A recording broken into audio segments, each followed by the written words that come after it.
यतिखेर हेर्दै हुनुहुन्छ त्रिशुली खबर टिभी। 24 घण्टा ताजा खबरको लागि हाम्रो च्यानललाई सब्स्क्राइब गर्नुहोला, नजिक रहेको बेल आइकन दबाई हामीसँग जोडिनुहोला। हिजोका विरोधीलाई दायाँ बायाँ राखेर केपी शर्मा ओलीले गरे आफ्ना विवादित कदमलाई वैधता दिलाउने प्रयास। उपेन्द्र यादव भन्छन् जसपा कुनै हालतमा फुटेको छैन, ओली प्रतिगमनका मतदारहरू मात्रै छुटेका हुन्। 14 सांसदलाई कारबाही गर्न छाडेर सभामुख दाँत टाल्न जान्नुभयो केपी शर्मा ओली। एकाएक केपी ओलीलाई यति ठुलो धोका, माधव नेपाललाई वामदेवको वचन। 2-4 हजार नेता कार्यकर्ता तपाईको पार्टीमा प्रवेश गराउँछु। प्रधानमन्त्री देउबालाई केपी शर्मा ओलीका 8 आरोप। माधव नेपालले दल दर्ता। 1.5 महिनापछि देउबाले विस्तार गर्लान् त मन्त्री परिषद विस्तार। अन्तत पायो माधव कुमार नेपालको पार्टीले प्रमाणपत्र। रामकुमारी झाँक्री उप प्रधानमन्त्री बन्दै। पार्टीले प्रमाणपत्र पाए लगत्तै माधव कुमार नेपालको यस्तो घोषणा, अब हामी सरकारमा जान्छौँ, 4 महिनाभित्र माओवादीसँग मिलेर शक्तिशाली पार्टी बनाउँछौँ र एमाले फुटाउने गरी गलत नियतले अध्यादेश आयो। सर्वोच्चबाट पुनर्स्थापित संसदले माखो पनि मार्न नसकेको एमाले अध्यक्ष ओलीको टिप्पणी। अब हेर्नुहोस् पुरा समाचार।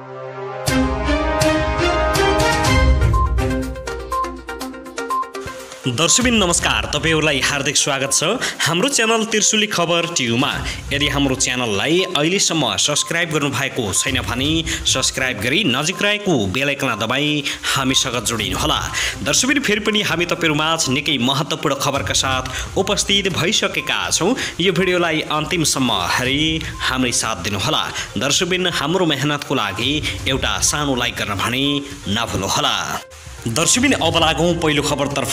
जनता समाजवादी पार्टी नेपालका अध्यक्ष उपेन्द्र यादवले लोकतन्त्रको रक्षाका लागि गठबन्धनले सार्वजनिक गरेको न्यूनतम साझा कार्यक्रमको आधारमा जसपा चाँडै नै सरकारमा सहभागी हुने बताएका छन्। जसपाको 7वटै प्रदेशमा आह्वान गरिएको प्रदेश स्तरीय पार्टी सुदृढीकरण एवं जनजागरण अभियान अन्तर्गत बुधबार विराटनगरमा आयोजित कार्यक्रमलाई सम्बोधन गर्दै अध्यक्ष यादवले भने, संघीय गणतन्त्र, सामाजिक न्याय, जनताको आधारभूत आवश्यकता, न्यूनतम साझा कार्यक्रम र जसपाको एजेन्डालाई मुख्य आधार बनाएर आगामी हप्ताभित्रै सरकारमा सहभागी हुने उनले बताएका छन्। नेकपा एमाले अध्यक्ष केपी शर्मा ओली हिटलर जस्तै निर्वाचित तानशाह बन्न खोजेकाले उनको पतन भएको अध्यक्ष यादवले टिप्पणी गरेका छन्। लिपुलेक र कालापानी सहितको नक्सा जारी गरेर ओलीले ढोङ्गी राष्ट्रवादको खोल ओढेको आरोप लगाएका छन्। तर त्यसको केही दिनमै नक्कली राष्ट्रवाद उदाङ्गियो उनले भनेका छन्। विधान संशोधनको लागि सहकार्य गरेको बताउँदै उनले संशोधन नगर्ने नियत बुझेपछि ओलीसँगको सहकार्य अन्त्य भएको बताएका छन्।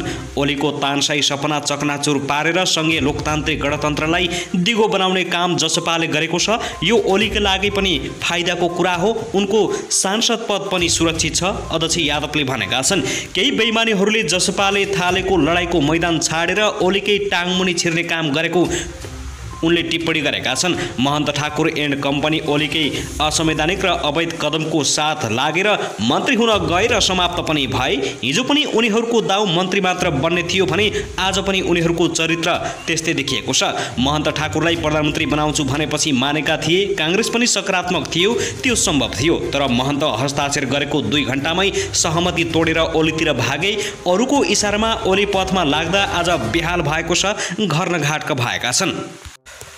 दर्शकबिन त्यसगरी पूर्व प्रधानमन्त्री तथा नेकपा माओवादी केन्द्रका अध्यक्ष पुष्पकमल दाहाल प्रचण्डले चुनावपछिको अवधि नमिठो रहेको बताएका छन्। भरतपुरमा निर्माण हुन लागेको बहुउद्देश्यीय व्यापारिक भवन भरतपुर मेट्रो प्लाजाको आज बुधबार शिलान्यास गर्दै प्रचण्डले निर्वाचनका बेला प्रतिबद्धता गरे अनुसार काम गर्न नपाएको दुखेसो पोखेका छन्। आफूले बनाएको प्रधानमन्त्री आफूप्रति पूर्वग्राही बनेको उनले आरोप लगाएका छन्। यद्यपि कांग्रेससँग गठबन्धन गरेर सरकार बनाएपछि वातावरण केही सहज भएको उल्लेख गरेका छन्। निर्वाचनका बेला अबको बाँकी जीवन सामाजिक न्याय सहितको विकासका लागि भनेर प्रतिबद्धता जनाएको, तर त्यस अनुसार काम गर्न नपाएको प्रचण्डको भनाइ छ। निर्वाचन पछिको अवधि मिठो रहेन हाम्रा लागि। नारायणी र राप्तीमा तटबन्ध गर्ने, रिङ रोड बनाउने, माडी जाने बाटोमा ओभरब्रिज बनाउने वा अन्डरग्राउन्ड लैजाने, 5 वर्षभित्रमा सबै बाटो पिच गर्ने जस्ता सबै किसिमका विकासलाई गति दिने भनेर सङ्कल्प गरेका थियौँ।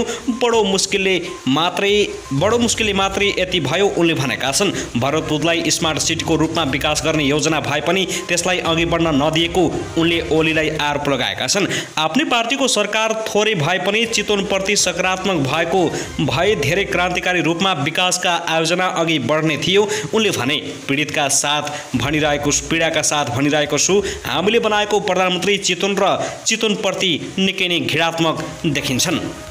दर्शकबिन त्यसैगरी यता भने नेकपा एकीकृत समाजवादीका 55 केन्द्रीय सदस्य र 29 जना सांसदले निर्वाचन आयोगमा सशरीर उपस्थिति भई दलको पक्षमा शनाखत गरेका छन्। सरकारले जारी गरेको राजनीतिक दल सम्बन्धी अध्यादेशका आधारमा आयोगले उक्त दलका केन्द्रीय सदस्य र सांसदलाई आवश्यक कागजात सहित बिहान 11:30 देखि दिउँसो 2 बजेसम्म शनाखतका लागि बोलाएको थियो। उक्त दलका नेता राजेन्द्र प्रसाद पाण्डेले दल दर्ताका लागि निवेदन दिँदाका बेला 58 जनाको नाम पेश गरेकोमा 2 जना मात्र शनाखतमा सामेल हुन नसक्नुको जानकारी दिएका छन्। केन्द्रीय सदस्य भास्कर काफ्ले र रबिन कोइराला सो शनाखतमा उपस्थिति हुनु भएन। पूर्व प्रधानमन्त्री एवं पार्टीका वरिष्ठ नेता झलनाथ खनालले भारतको नयाँ दिल्ली स्थित नेपाली दूतावासबाट शनाखत गरेका छन्। संघीय संसद 29 जना सांसदले पनि उक्त दलको पक्षमा शनाखत गरेका छन्। अरू 2 जनाको प्राविधिक समस्याका कारण शनाखत हुन बाँकी रहेको नेता पाण्डेले जानकारी दिएका छन्। आयोगमा उपस्थित भएर पनि शनाखत गर्न नपाएका केही सांसदका लागि विद्यमान अध्यादेश र ऐनका कारण प्राविधिक समस्या देखेको जानकारी दिएको छ। सांसद सोमप्रसाद पाण्डे, मायादेवी गेवाली र शारदा भट्टको निवेदनका बेला दस्ताखत नभए पनि आज उक्त दलको पक्षमा शनाखतका लागि आयोग पुगेका छन्। निर्वाचन आयोगले आज नेकपा एकीकृत समाजवादीलाई दल दर्ताको प्रमाणपत्र दिने बताइएको छ। शनाखतपछि नेता पाण्डेले भनेका छन्, दल दर्ता हुनसाथ विगतमा समानान्तर कमिटी भनेर बनाइएका कमिटीलाई बिउताएर वडा तहसम्म संरचना विस्तार गर्ने तथा प्रदेश र स्थानीय तहका जनप्रतिनिधिले 21 दिनभित्र इच्छुक पार्टीमा सामेल हुन पाउने व्यवस्था रहेको छ। त्यसका लागि हामी काम गर्नेछौँ। केही दिनभित्र केन्द्रीय कमिटी बनाउने र राष्ट्रिय सम्मेलनको आयोजना गरेर कार्यक्रमसहित अघि बढ्ने उनले जानकारी दिएका छन्। दर्शकबिन त्यसैगरी यता भने नेकपा माओवादी केन्द्रका अध्यक्ष पुष्पकमल दाहाल प्रचण्डले एमाले अध्यक्ष एवं तत्कालीन प्रधानमन्त्री केपी शर्मा ओलीका कारण आफूले चितवनको विकास गर्न नपाएको गुनासो गरेका छन्। आफू र चितवन विरुद्ध ओलीले राखेको नकारात्मक सोचकै कारण चितवनका लागि छुट्टिएको अरबौं रुपियाँ ल्याउन नपाएको पनि गुनासो गरेका छन्। सार्वजनिक निजी साझेदारी अवधारणा बमोजिम निर्माण हुन लागेको भरतपुर मेट्रो प्लाजाको बुधबार शिलान्यास गर्दै अध्यक्ष दाहालले नयाँ सरकारले नै देशमा विकासको गति दिने दाबी गरेका छन्। तत्कालीन नेकपा अध्यक्ष समेत रहेका ओली प्रधानमन्त्री हुँदा चितवनको विकासमा बाधा गरिरहे मलाई उनले साथ दिएनन्। दाहालले भने, मसँग सोच हुँदै पनि चितवनको विकासमा काम गर्न सकिएन। सिटी हल मेट्रोसम्म हरेक ठाउँमा ओलीले बजेट रोकिदिए, त्यही कारण चितवनको विकासले गति लिन पाएन। दाहालले चितवनको विकास राष्ट्रकै मोडल नबनोस् भन्ने आफ्नो चाहना रहेको बताउँदै उनले अब नयाँ सरकारको साथ र सहयोगले फड्को मार्ने पनि बताएका छन्। अध्यक्ष दाहालले देशलाई दुर्घटनाबाट जोगाउन नयाँ गठबन्धन बनेको भन्दै अब नयाँ परिस्थिति निर्माण गर्ने कोसिस गरिने बताएका छन्। दुर्घटनामा परेको देशलाई गठबन्धनले बचाउन सफल भएको भन्दै उनले अब देश विकासमा केन्द्रित हुने जानकारी गराएका छन्।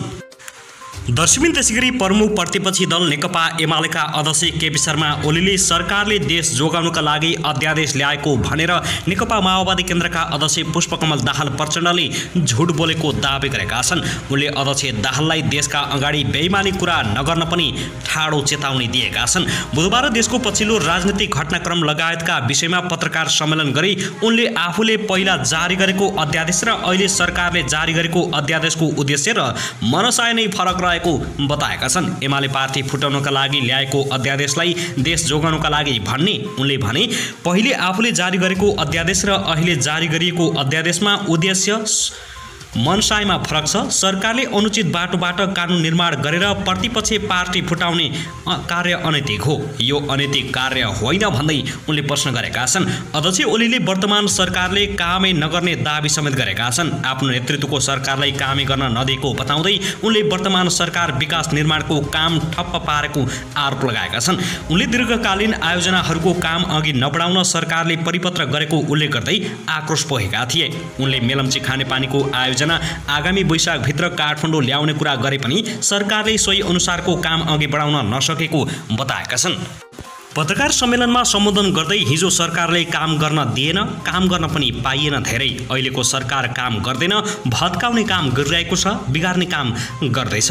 दीर्घकालीन आयोजनाहरू रोक्नु भनेर सरकारले परिपत्र गरेको छ। पुनर्निर्माण प्राधिकरणले काम गर्दै थियो, त्यसका इन्जिनियरहरूलाई तलबको समेत व्यवस्था गरिएको छैन। उनले भने विकास निर्माणको काम ठप्प पारिएको छ। जुन कामको ठेक्का लागेको थियो ती कामहरू मात्रै चालु छन्, अरू नयाँ कामहरू हुनेवाला छैन, ठेक्का लाग्नेवाला पनि छैन। मेलम्चीको पानी वैशाखसम्म काठमाडौँ आउने भनिएको छ, तर त्यो पानी पनि आउनेवाला छैन, किनभने गफले पानी आउँदैन, कामले पानी आउने हो। अध्यक्ष ओलीले माधव नेपाल सहितका पार्टीले निष्कासन गरेका 14 जना सांसदहरूलाई कारबाही गरेको सूचना जारी नगरेको भन्दै सभामुख अग्निप्रसाद सापकोटाको चर्को आलोचना गरेका थिए। उनले पार्टीले निष्कासन गरेका आफ्ना सांसदहरूको मुद्दा विचाराधीन छ भनेर सभामुख सापकोटाले राजनीतिलाई गिजोल्ने काम गरेको भन्दै आक्रोश व्यक्त गरेका छन्। निर्वाचन आयोगलाई संसद सचिवालयले गत 1 गते एमालेबाट 14 जना सांसदलाई निष्कासन गरिएको पत्र आएको र त्यो विचाराधीन रहेको बताएको छ। कारबाही गरिएका व्यक्तिहरूको सूची समेत निर्वाचन आयोगमा पठाउँछ, त्योभन्दा बेइमानी के हुन्छ भन्दै उनले प्रश्न गरेका छन्। अध्यक्ष ओलीले माधव नेपाललाई पार्टी फुटाउन सहज बनाउनका लागि सरकारले कानुन बनाउने काम गरेको बताएका छन्। एउटा व्यक्तिलाई सजिलो बनाउनका लागि कानुन निर्माण गर्दै जाने, एउटा पार्टी फुटाएर प्रतिपक्षलाई कमजोर पार्न रातारात षड्यन्त्रपूर्ण खेल खेल्न पाइँदैन, जो अहिलेको सरकारले खेलिरहेको छ। शेरबहादुरजी प्रधानमन्त्री हुनुहुन्छ, उहाँ जस्तो लोकतान्त्रिक आन्दोलनमा लामो समय बिताएको मान्छेले लोकतान्त्रिक मूल्य मान्यता छाडेर जे काम गरिएको छ त्यसप्रति म आश्चर्यजनक चकित परेको छु।